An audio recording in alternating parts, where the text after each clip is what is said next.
I'm very excited to welcome Stijn Calders from the Royal Belgian Institute for Space Aeronomy in Brussels. Stijn, I'm going to hand over to you. Thank you very much, Callum. So my name is Stijn Calders, and I'm a PhD researcher in meteor science at the Royal Belgium Institute for Space Aeronomy. Alongside my research, I'm also someone with a physical disability, and as a result, I have often experienced scientific conferences from a slightly different perspective. Participating in meetings, traveling, presenting research, and engaging in discussions sometimes requires additional planning and adaptation. Those experiences gradually made me interested in accessibility, not only for myself, but also, and in the first place, for others who may encounter barriers that are often invisible to organizers and colleagues. This webinar is about participation in science and conferences. Rather than focusing on policy or theory, I would like to share practical examples and concrete actions that can help make scientific meetings more accessible for everyone involved. And for that, I like to keep it interactive, and I introduce also a few polls. So I will bring up the first poll. So the question is, which roles do you usually have at scientific meetings? And you can give several answers. Just to add to that, Stijn, you can join the poll not only with the QR code on the screen, but also with the link I've just posted in the chat.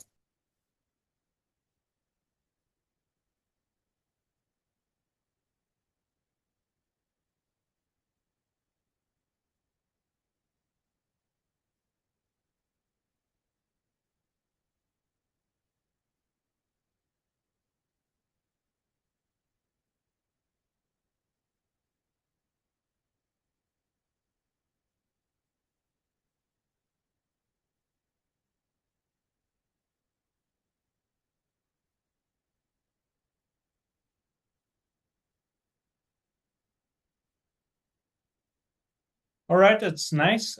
So we have a large variety of different roles at conferences, and we will come back later on how these different roles can improve the accessibility during these conferences. Let's see. I have to move back to my slides.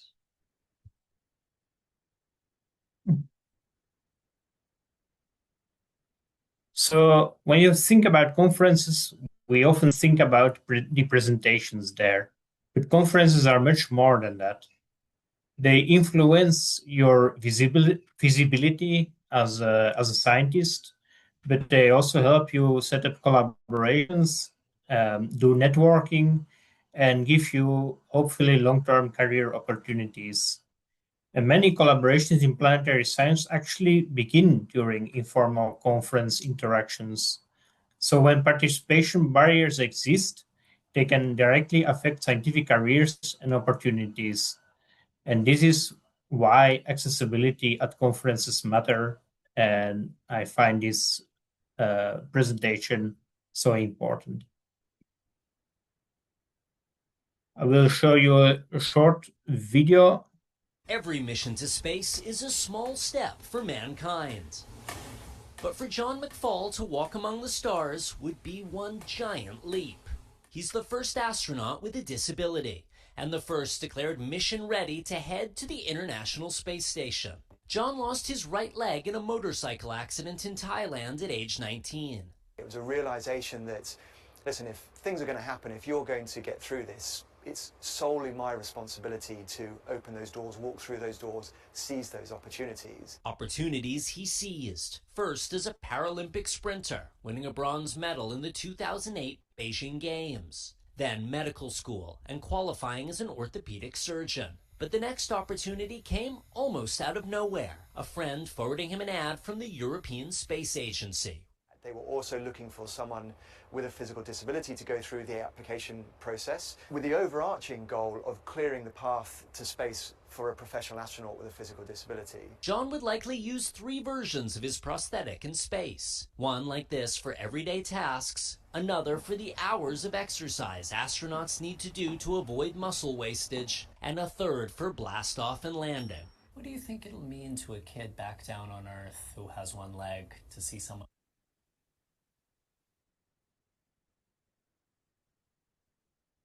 like them up in space?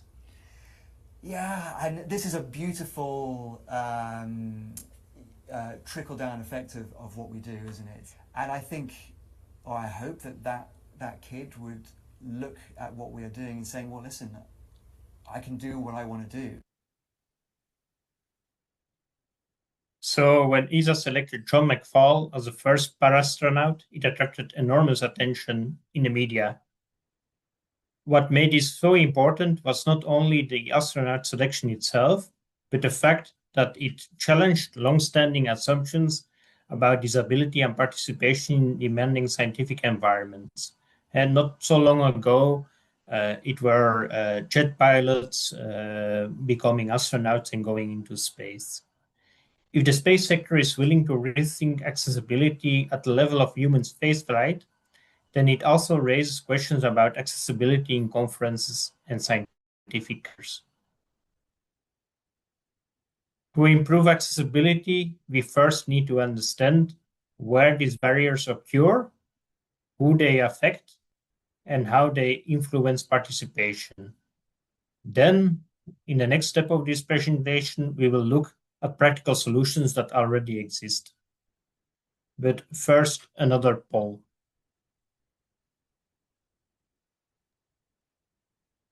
For all of us participating in the poll, the same link in the chat as before will also work for this. Or if you were already logged in, you should see this next question loaded up too.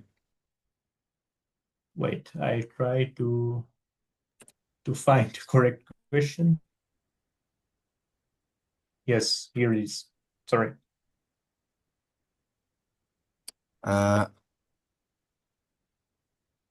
Yes, good.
Is there someone who wants to speak up and explain what they put on the slide?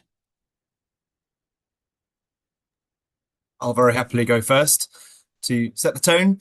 I talked about pressure on the social battery and long days. So for me, my involvement with conferences is usually either as an exhibitor or on the organizing side. So I'm less involved in scientific sessions and more there to interact with people. So for me, the biggest challenge of conferencing for a whole week is just the number of interactions that I have with people, and so often then by the end of the day or by the end of the week, there's a kind of social burnout that can happen. So that was what was behind my responses. Someone else who wants to share their thoughts? Yeah, hi. I can also go. I'm Salmas. For me, right, the week is very long with all the social battery, what Colin said, all the interactions that we have. But then at the end of the week, I feel like I haven't seen everything I wanted to see. I haven't talked with everyone that I wanted. So in one hand, it's very long. On the other hand, there is not enough time, or we cannot prioritize correctly because there are so much going on at the same time. So that's really a Yes, indeed. challenge. I have the same feeling indeed. Okay. I'd love to flag as well, Sten, a comment from Gurai in the chat.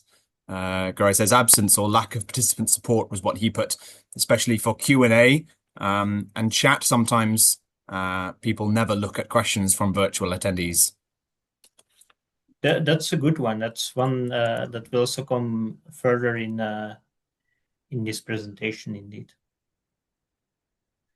So current barriers of inclusivity. Many of the barriers people encounter at conferences are actually not so dramatic and also not intentional.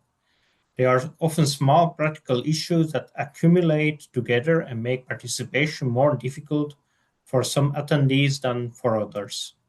Some barriers are related to communication, for example, inaccessible slides, difficult to follow discussions, or poor audio quality during hybrid sessions.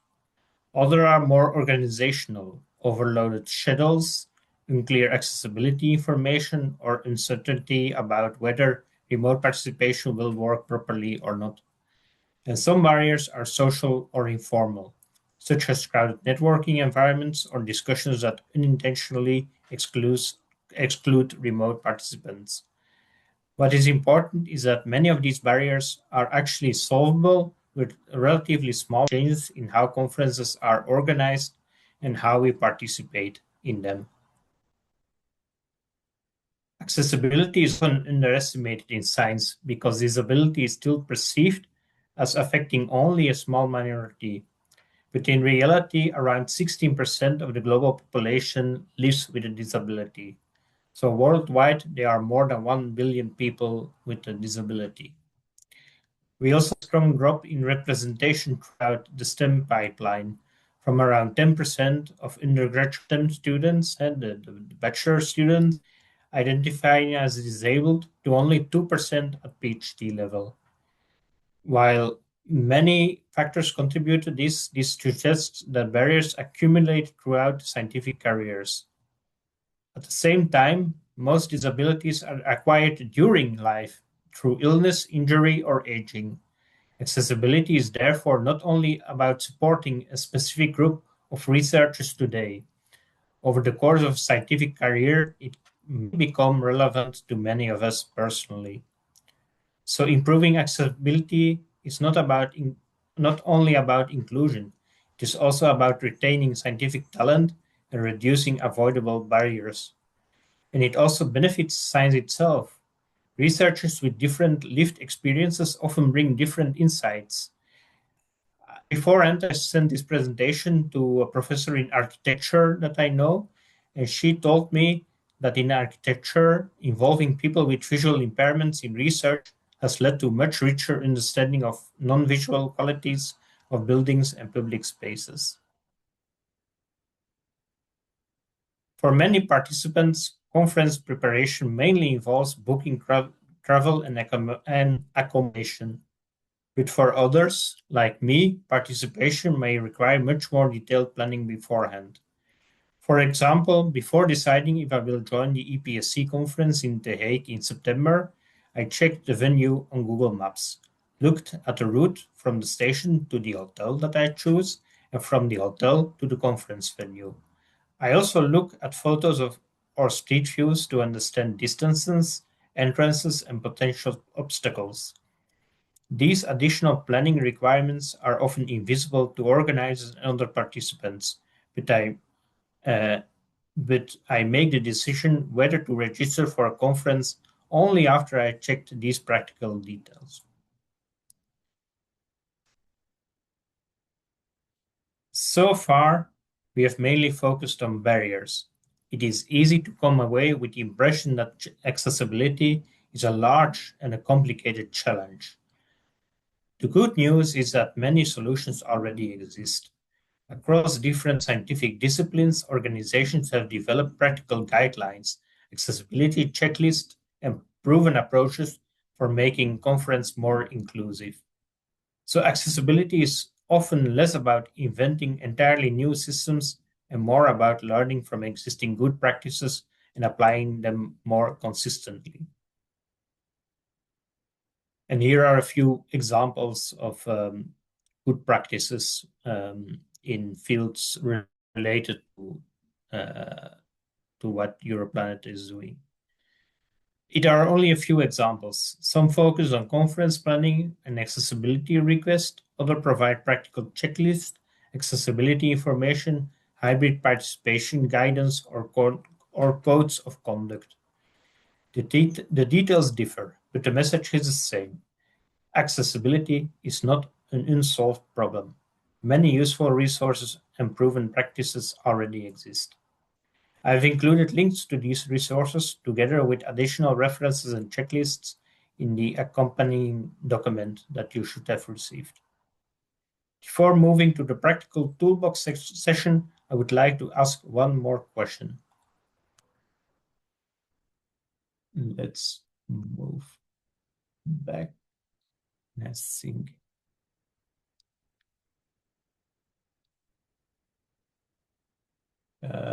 That's the wrong one, sorry. Yeah, that's the correct one.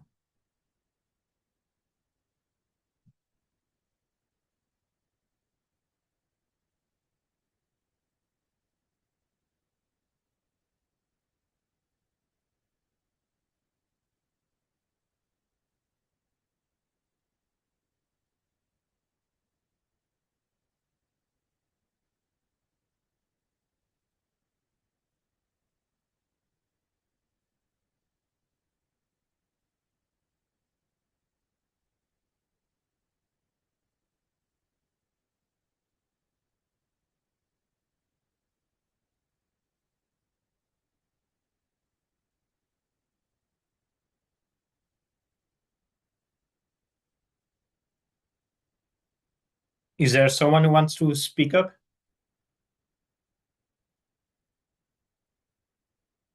Don't be shy.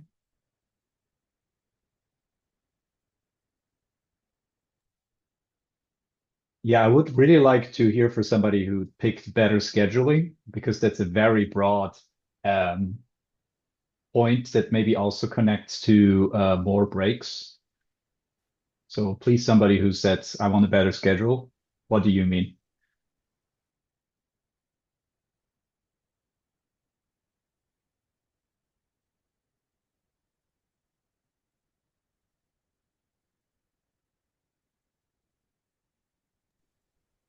Silence from the better scheduling community. We want a better schedule. What kind of schedule? We don't care. A better one. For the benefit of all of us participants on the call, Noah, will you introduce yourself and what your interest is with relation to this topic?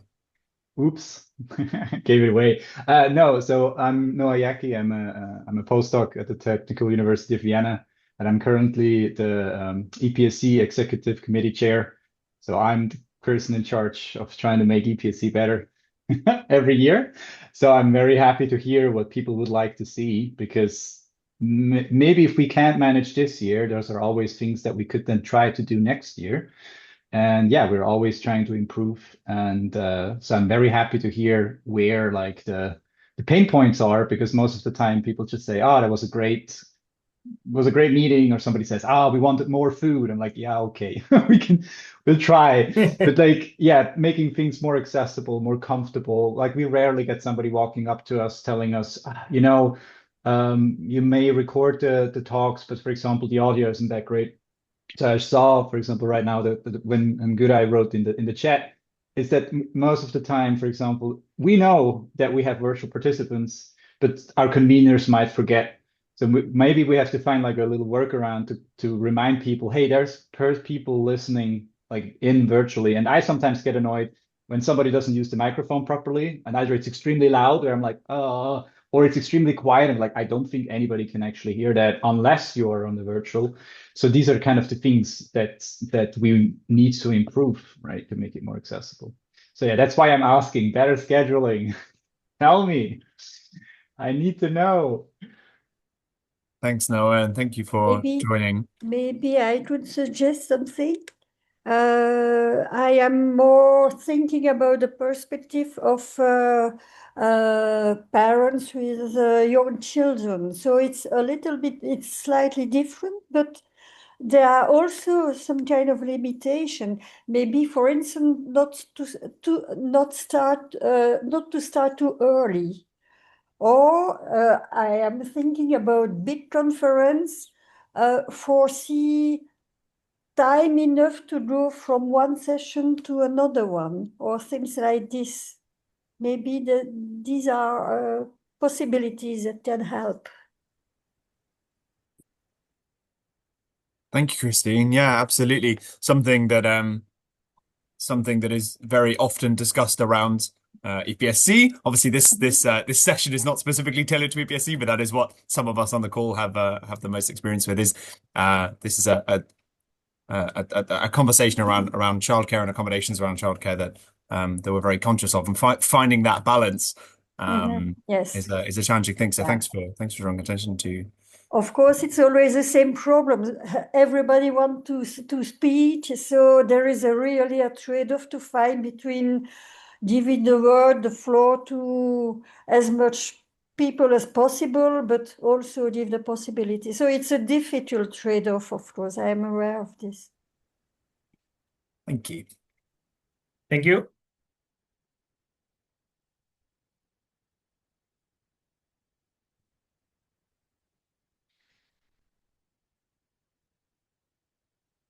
So far, we have looked at why accessibility matters, some of the barriers people encounter, and examples of good practices that already exist. The next question is, what can we actually do in practice? The encouraging thing is that many accessibility improvements are neither expensive nor technically complex. Often they involve small adjustments in how we communicate, organize meetings, and interact with each other. In the next part of the webinar, I would like to look at a number of practical examples that different people can apply in their own conference roles. And this also points back to the first poll that we had. When we talk about conference accessibility, it is easy to assume that it's mainly the responsibility of the organizers. But accessibility is shaped by many small decisions made by participants, speakers, conveners, panelists, and organizers alike. At the beginning of this webinar, I said already that I asked about the different roles. And here I will look deeper in these different roles and how you can make the conference more accessible in this specific role. So let's start with the presenters. Speakers probably have one of the most immediate influence on accessibility during a conference session, and many accessibility improvements are also simply good communication practices. The examples on the next few slides focus on presentation design because this is something almost every researcher has direct control over. I will use a typical scientific slide to illustrate how small choices in layout, colors, and visual presentation can make a significant difference for accessibility and readability. This slide is actually a fairly typical conference slide. It looks professional, contains a lot of scientific information, and probably resembles slides many of us have used ourselves. At least I made many slides that looked like this one. The problem is that it strongly relied on color to distinguish information. Do you have an idea of how many people are colorblind? It's a disability that is most with men. So many more men than women are colorblind, and around 1 out of 12 men are colorblind. So in a scientific conference, there will be many men that have difficulties to understand the slide that you saw before. This is what a colorblind person would see. So figures or graphs that look perfectly clear to the presenter may appear much less readable or much harder to interpret for part of the audience, and a quite large part of the audience. The final slide shows that improving accessibility does not mean removing scientific complexity. The science itself remains the same, but the presentation becomes easier to follow through relatively small design choices. Slightly larger fonts, clear visible hierarchy, colorblind-friendly figures, and focusing attention on the main message of the slide rather than presenting everything simultaneously. And importantly, these changes usually improve readability and communication for almost everyone in the audience, not only for people with disabilities or with color blindness. Conference slides are often treated like condensed paper, but presentations work differently. The audience only see a slide briefly while listening to the speaker. The checklist on this slide highlights a few simple practices that can make talks easier to follow and more accessible. Further checklist references and resources are available in the accompanying document that you received already. But participants also play an important role in shaping the conference experience. Many accessibility improvements do not require special resources or policies. They simply come from being aware of the people around us. For example, using microphones during discussions help ensure that everyone can follow the conversation, including remote participants and people with hearing difficulties. Making space for remote attendees in Q&A session and informal discussions can also make hybrid participation much more meaningful. I think we all know the experience of seeing a nice presentation and then a discussion afterwards where we didn't understand anything from the discussion because people were not using microphones. Accessibility is also shaped by small social interaction. One point I would like to emphasize is that offering help is usually appreciated. Sometimes people hesitate because they are afraid of being intrusive or saying the wrong thing. In my experience, simply asking, "Would you like some help?" is almost always welcome. The person can always decline if they do not need any assistance, but being asked often feels much better than being ignored. Ultimately, accessibility is not only about venues, technology, or conference policies, it's also about how we interact with each other as colleagues.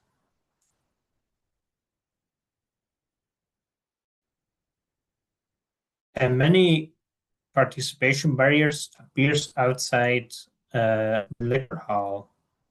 Coffee breaks, poster sessions, receptions, and hallway discussions are often noisy, crowded, and unpredictable environments. Standing for long periods, navigating busy spaces, or following multiple conversations at once can be challenging for some participants. These settings are also difficult to replicate online, which means that remote participants may miss out on many informal interactions. Because accessibility is often associated with presentations and meeting rooms, these informal aspects of conference participation can easily be overlooked. Session conveners and panelists strongly influence how accessible discussions and hybrid sessions feel in practice. Many important things are actually quite simple. Keeping to time, ensuring microphones are used consistently, repeating audience questions if the speaker doesn't do himself, and making sure remote participants are not forgotten during discussions. Looking in the Q&A section of the chat and asking these questions to the presenter. In hybrid meetings, especially, accessibility often depends less on technology itself and more on how discussions are moderated and shared between in-person and remote participants.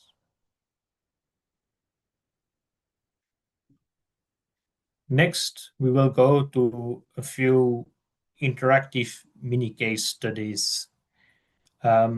So here I would like some interaction, some discussion. What is good and what is bad about this example? So what you see is a web page on accessibility on a conference website. What is good? What is bad?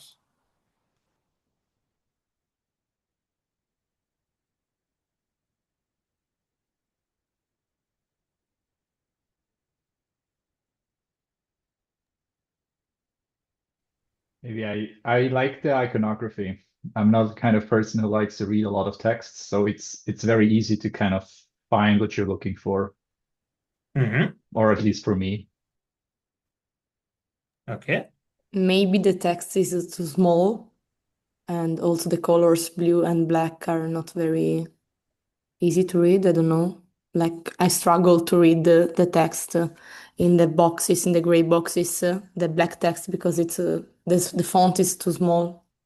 Yeah, I can tell you what the text says. The text, and it happens often, the text says more information about accessibility will be available soon. All right. So that's not good. This should be available when the registration opens or even before the registration opens.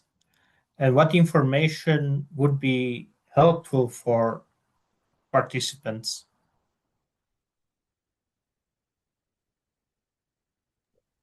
Just to go back to the conversation you were describing to us earlier, Stan, about physically getting to the venue, how easy is it to get into the venue at different levels of mobility? How easy is it to get to the city? What is public transport like? What is the vicinity to hotels, things like that. So at a very basic level, literally just physically reaching the conference itself is something that varies quite heavily from location to location. And if that information is not available early, then as you described earlier, how do you know whether that's a conference that is appropriate for you and your needs? Other things that might be helpful?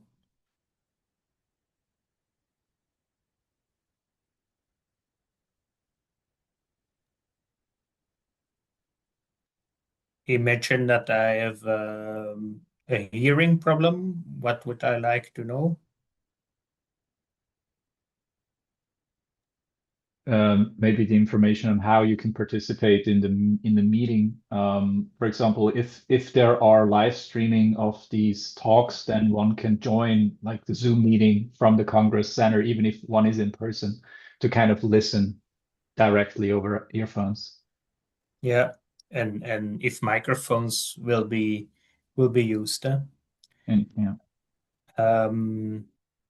Another thing for someone with a hearing problem,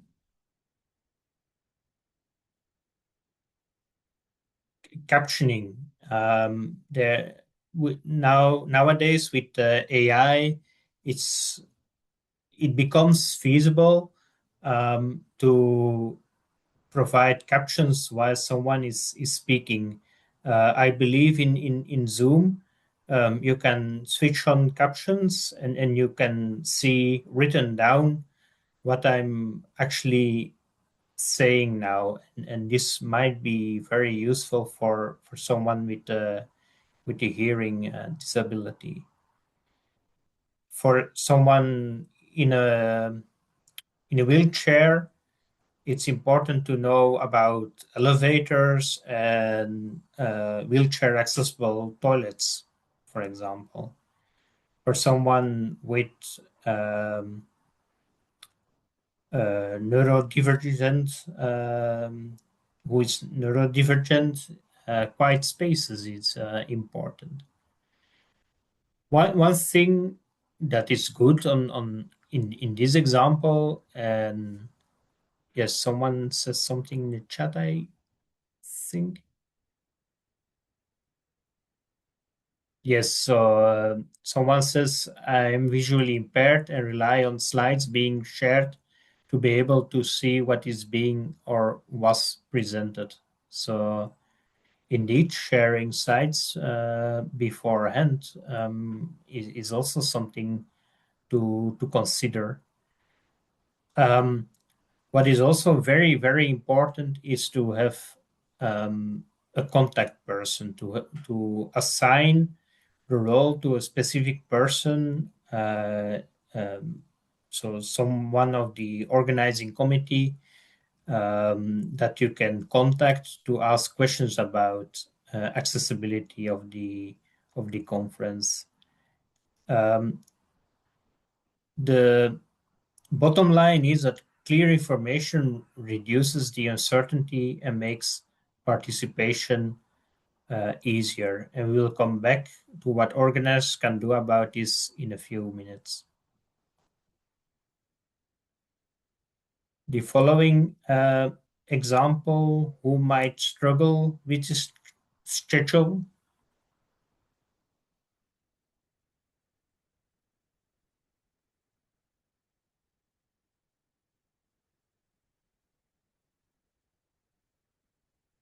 Nobody?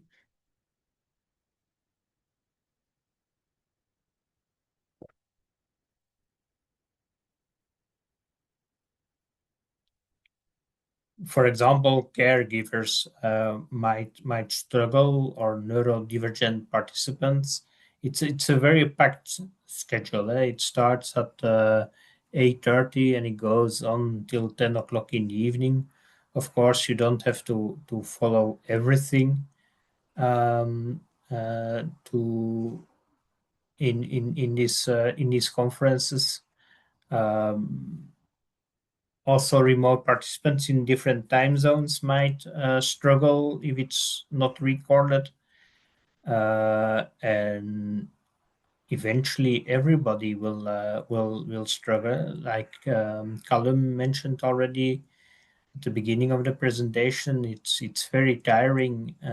This conference is very packed. Someone raised their hand, so you can Yeah, it speak was up. me, Arianna. So now, just to mention, I can see also that you have to run from one session to another often. So there are not even 5 minutes to move from one session to the next one. Yeah, indeed. Someone mentions also there's no time for lunch and the coffee breaks are too short indeed. Someone also mentions that the colors are maybe not the best choice.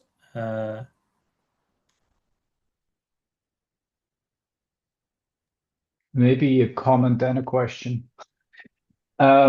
I was just checking our schedule for this year, and we luckily we never have two sessions following each other. There's always like at least a half an hour coffee break in between, and there's like a keynote that you may or may not attend, and then there's a next session, and we have a big 1.5 hour lunch break as usual. But I was wondering, because one way to kind of prevent having to run from one session to another is to just maybe make them a bit longer and then have like a bigger break in between.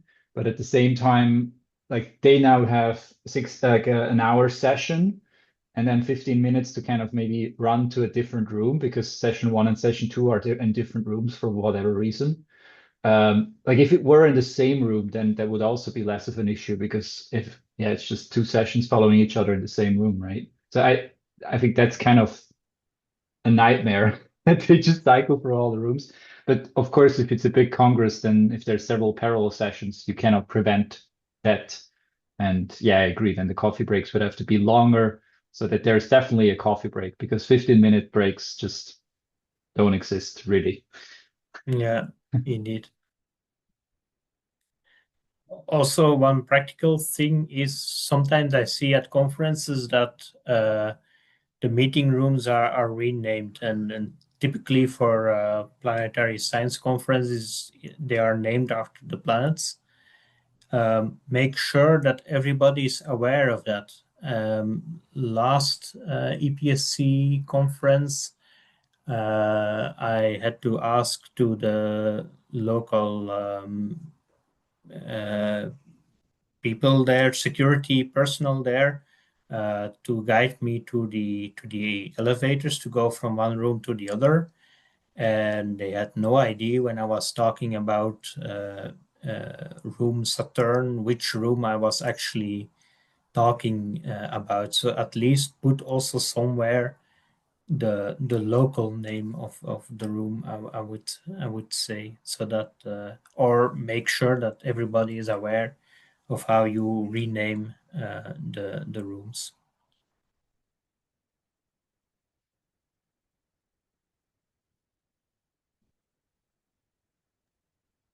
Yeah, just to add to this, you say like the last EPSC in Helsinki? Yes. Yeah, that was there were also a lot of rooms, which is of course nice. But yeah, I agree. Like if there's especially many rooms with similar names, and then it can get very difficult to find, especially if there's not really a logic to the naming convention, and if it's like by size, that doesn't help. If Ganymede it's like on one end of the building, and then Pluto is just upstairs. Yeah, so I agree. Yeah, but Maybe best to especially put I had double. to ask the security personnel to take the elevator because they Yeah, were outside the main corridors of the conference, so they had to guide me, but they were not aware that the room on the second floor was called Jupiter and so on. So yeah. for them it was a bit of a puzzle to know to which room they had to bring me. Oh. Yeah, there was a fight with the elevator. Remember, we always had to tell them to open up the elevator, so that was a Yeah, nightmare. yeah. Yeah, we're aware. But yeah, it's a good point to maybe keep it the double name, so also participant can tell, oh, I need to go to the sunroom, which is called, I don't know, the Amare, whatever, and then people know, oh, okay, you mean that one, even though they can't do anything with just the planet name. Yeah, indeed. Next example, what goes wrong here, or what makes this presentation difficult to follow?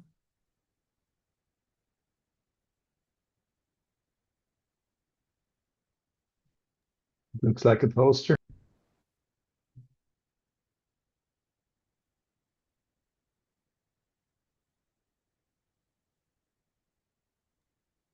Too busy with very small numbers on the plots. Yes.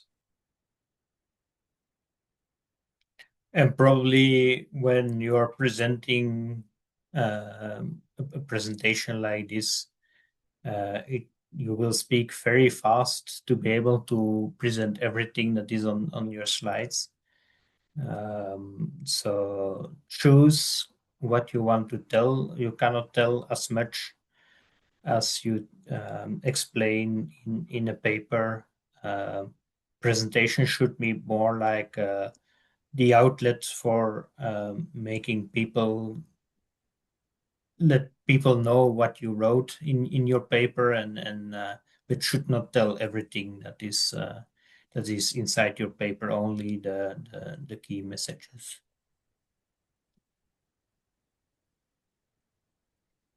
Just to report from some of the input from the chat as well around this one, we have too many graphs, too text that is too small, too packed with information, and figures, charts, and graphs that heavily rely on red-green color scales, rendering them unreadable. So quite a lot of feedback from the chat there. Thanks everybody for your interaction. Yeah. And then the last one, the poster session. What might be the problem? I think you can hear and smell this image. Exactly. Exactly.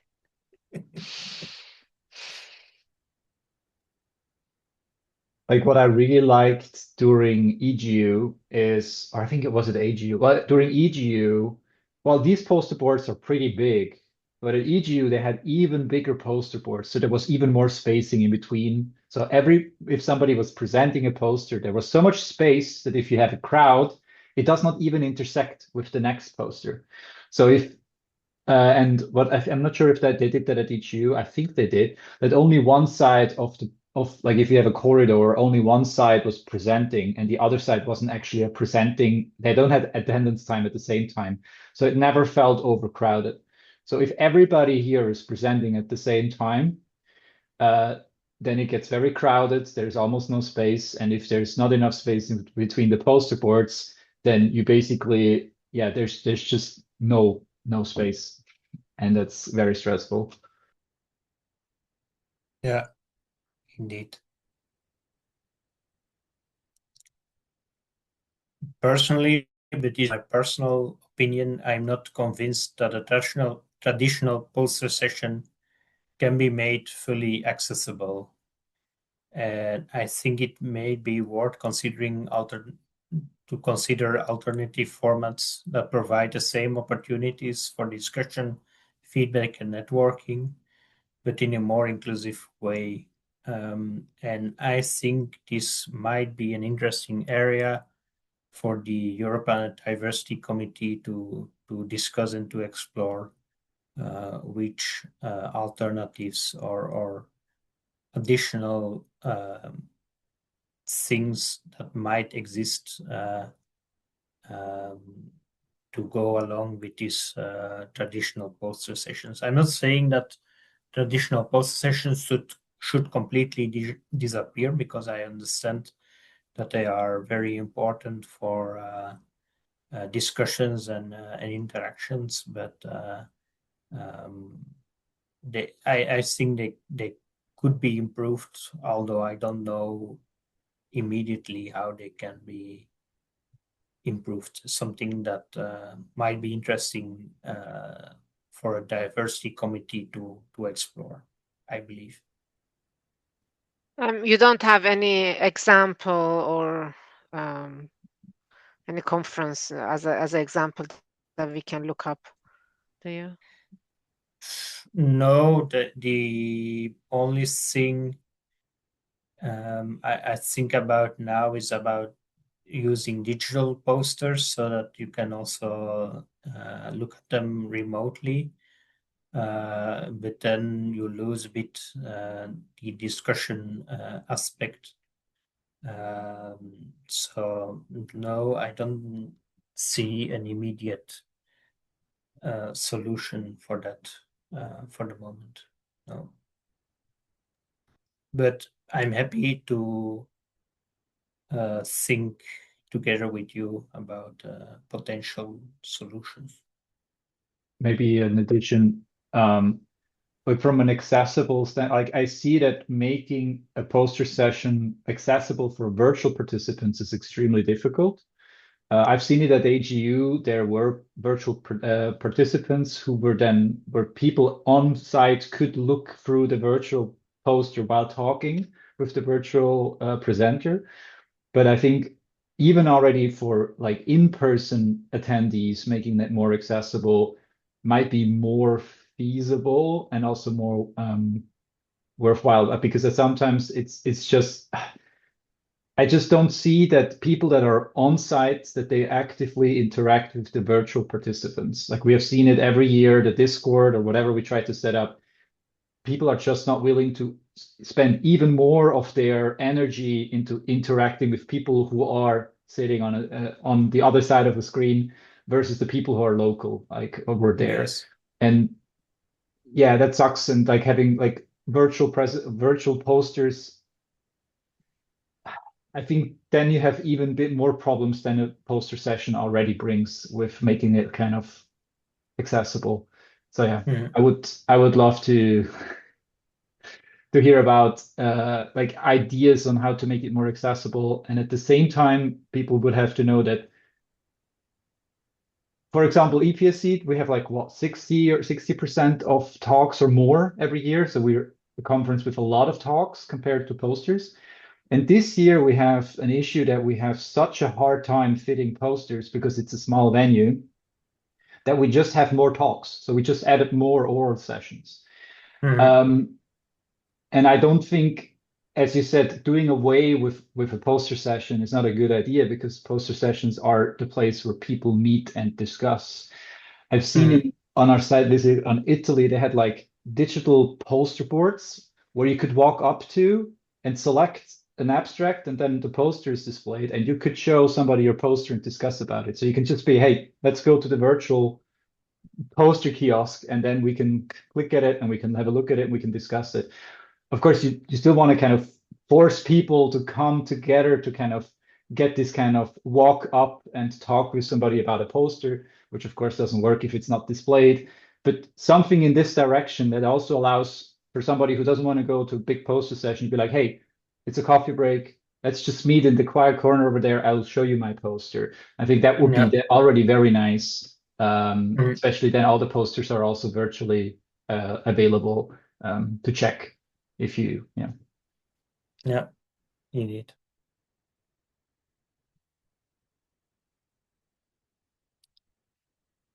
So finally, also the organizers can do some things to make conferences more accessible. I've put them at the last place on purpose to make clear that it's not only their responsibility to make a conference more accessible. Everybody can contribute to that. But of course, organizers can do specific things to make it more accessible. They choose a venue, so make sure it's reachable and accessible. Ask the speakers and the participants about their accessibility requirements without forced enclosure. So don't force me to tell you exactly what disability I have. I can say, okay, I have difficulties to stand for a long time, and I have difficulties to walk, but it has no use to force me to explain what disability I have exactly. Also assign the role of accessibility officer to someone and make that person also recognizable during the conference. Recently, I was at a conference where the people of the diversity or the diversity officers had a different color of T-shirt, so that you could easily recognize them and talk to them if you needed something. And also arrange for assistive listening devices, where I told you that subtitles are probably the cheapest solution nowadays, and they work better and better with AI. So when you set up an event, ensure that you have a good sound system, arrange microphones, arrange also good visibility of the speakers. Sometimes they are somewhere in the dark. For someone with a hearing impairment, it's important to see the face of the presenter, to see the lips of the presenter.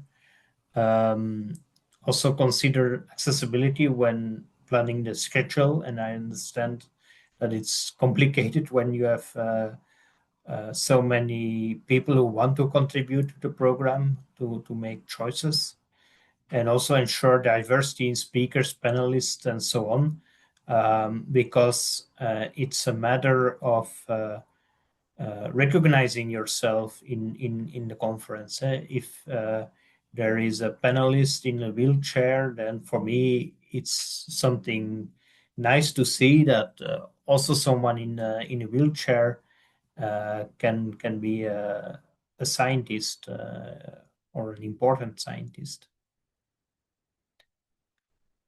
So before we finish, I would like to leave you with 3 key messages. First, accessibility is fundamentally about participation in science. Conferences shape collaborations, visibility, and career opportunities, so participation to a conference matters. Secondly, many barriers are not caused by a single major problem. They are often the result of many small obstacles that accumulate over time. And finally, the same is true for solutions. Accessibility does not always require major investments or specialized technology.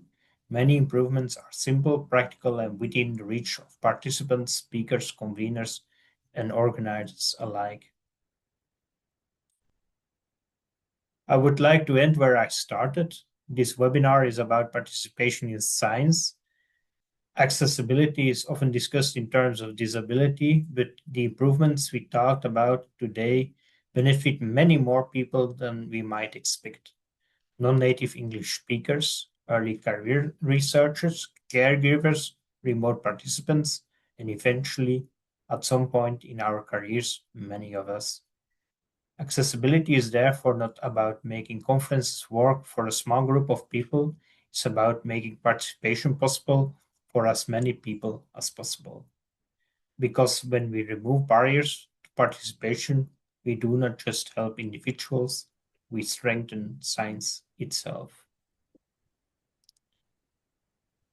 So one final poll, what is one thing you will change after this webinar? By the way, if you type several words, if you connect them with an underscore, they stay connected in the poll. That's also nice to know.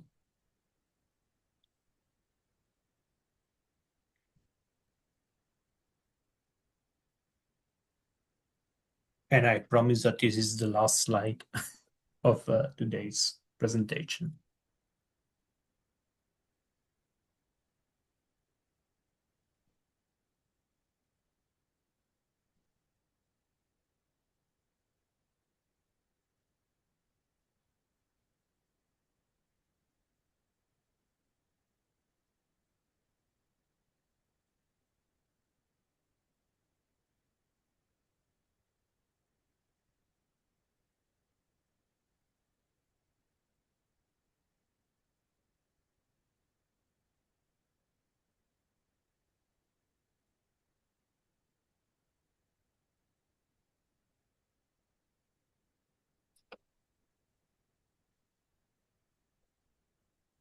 Okay, is there someone who wants to comment on what they wrote? I really learned a lot. Thank you very much for this very nice talk. I took lots of notes, but what is very good is that there are some of them that we can actually do right away, like creating a page with some guidelines about how people can prepare their slides that is more accessible. Of course, they can also Google it, but I think it's good if we put everything together. And I was wondering if you would be interested in helping us setting up this page. We can, of course, draft it and you can review and add points, current blind list, this and that, and give a few examples. Yes, And of I also course. took a few notes of topics to add on our accessibility page, points that are very important. So far, we only focus on accessing the venue, but now I took a few notes of other points to add as well. Yeah, very nice. Thank you. You will see immediate changes on at least at EPSC after this talk. Yeah, I'm happy to help, of course. Yeah.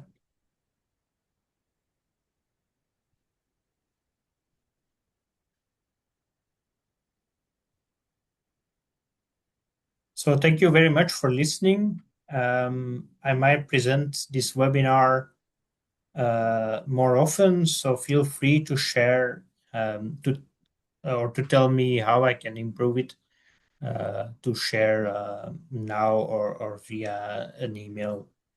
And if there are questions, I'm happy to answer them.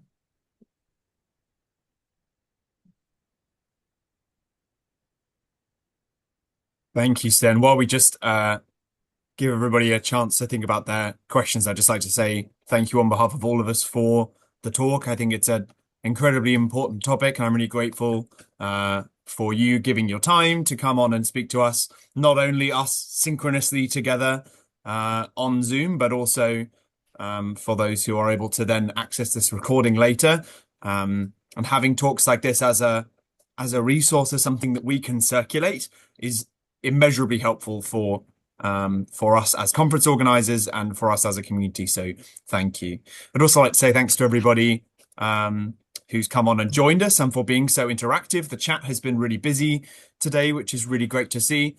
And yeah, thank you everybody for coming on and participating in the poll, sharing your thoughts. It's much appreciated. These things work much better as a dialogue than as a presentation. Are there any questions for Stijn before we close out today?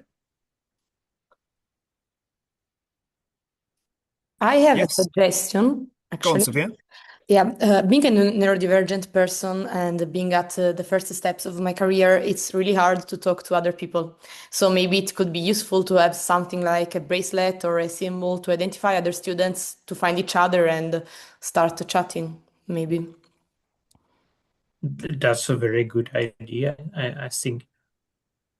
Thank you. Thank you. I think neurodiversity, just to add to that, is something that I would quite like to have as its own webinar, as its own kind of roundtable, something more similar to this than to a traditional webinar, where it can be quite an open dialogue for people to come and to talk about their experience of neurodivergence, neurodiversity with relation to planetary science, and how that affects everybody, not only with regard to conferencing, but actually to the way that we work and the way that we interact with our field. And it's something that has been coming up more and more in conversations that I've been having during this conference season this summer. I'd quite like to create a follow-up to this with that focus in mind. So if that's something that you'd be interested in participating in, I'd really like to hear more from you. Emilio, you have a hand raised. Yes, I would like to know if you, Europlanet, is going to think of a checklist or a small publication in order to have at hand something small and direct document when we try to organize conferences. I would very much like to see it. We have also done something like this for our Italian institute, but comparison is the right way to go. So Thanks for that, Emilio. I think what I can commit to do from a Europlanet perspective is following EPSC this year, where we'll have our most up-to-date version of the accessibility guidelines that we've used for EPSC, and following any lessons that we learn from the week in The Hague, as undoubtedly we will. I'd be very happy to compile some of those resources together into a document as a resource that can then be available to the community, that can go on the website and things like that. If that's something that would be helpful to you and to your colleagues, that's something I'd be very happy to work with the Diversity Committee and the EPSC committee to put together.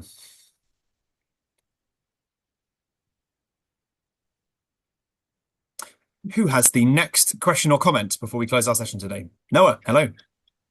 Maybe, yeah, more of a comment. I'm very happy that you mentioned the thing about the planet names for the rooms, and like you include the local names, because for us, it had always been a conversation. Should we still stick to the planet names? Oh yeah, it's so nice to have like something planetary related. But then of course we have to label. There's a lot of work that goes into labeling everything on top. But we completely forgot that even if we do that, the local people who will be working there, who might be able to help people find a room, will not be able to help you if you say, I'm looking for Saturn. And you're like, okay, I don't know. We have Tango, 1, 2, 3, we have Salsa. What do you mean? And so, yeah, I think either we will go for both, or if the committee decides, maybe we then just start to drop it, or we just put the name at the room itself, but everywhere else it's just also in the program, we just stick to the local names. But this year the problem is they're all very similar, because some is called Salsa, the other one is called Tango, and you're like, okay, which dance do I have to go to? So for me, it's also difficult because, yeah, it's just different dances. Might also not be that great, but yeah. So like, it was great to hear that this is really helpful if you talk, of course, to the people who just work there, the security guy. Okay, thank you. I'd love to just highlight something from the chat. Namisha has highlighted again with regards to EPSC that if you are an early career and would like some guidance navigating the conference week, if this is something to some familiar, or for any other reason, you might like to have a mentor. EPEG and EPSC runs a mentorship scheme for the week. So if you're an early career and you'd like guidance with that, or just to connect with somebody who has more years of experience under their belt, perhaps, this is something that we can offer and can kind of help with that. Those local tips that perhaps a top-down document from the organisers won't quite meet your specific need. We had a raised hand from Salmas. Was this from you? Is there anything you'd like to share? Yeah, I just wanted to quickly answer to what Noah just said. I think it's also helpful if you just provide a list to the security or to the local people with the names. That would be easier than changing maybe the whole EPSC structure, only that they know, and that's it. Yeah. But it's very important. Yeah. I remember last year actually the struggle. So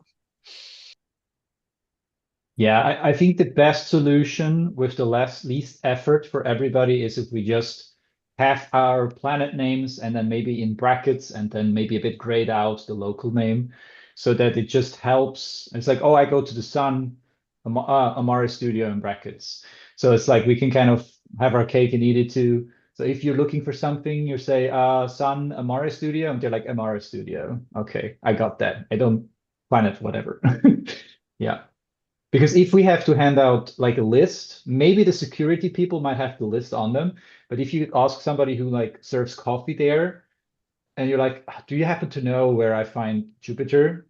They might be able to help you if you say, I look for Tango 1. And they're like, oh, it's actually just back there. Yeah. Mhm. But yeah, we'll find a way.